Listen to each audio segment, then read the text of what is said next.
Comrade Govind Pansare यांच्या 10व्या स्मृतिदिनानिमित्त शाहू स्मारक भवनमध्ये लेफ्ट टू टेल या आत्मकथनावर आधारित 3x4 हा एकपात्री प्रयोग रेखा ठाकूर यांनी सादर केला.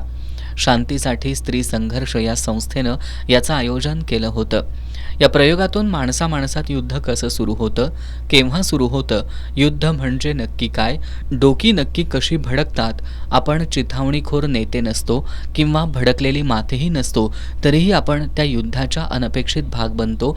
अशाच एका युद्धामुळं 90 दिवस 4x3 फूट चिंचोळ्या बाथरूममध्ये 7 बायकांसोबत अडकून पडलेल्या तरुण मुलींच्या मनात काय आंदोलनं झाली असतील, जगली वाचली तर ती काय निवडेल, द्वेष, सूड, क्षमा की प्रेम, हे रेखा ठाकूर यांनी या एकपात्री नाटकातून दाखवण्याचा प्रयत्न केलाय.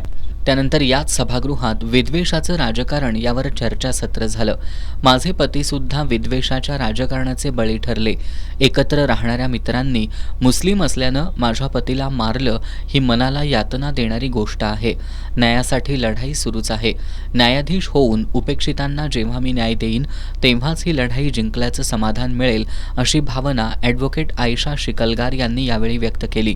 यावेळी तेजस्विनी देसाई, रेहाना मुरसाल, मेघा पानसरे यांनीही आपला संघर्ष सांगितला.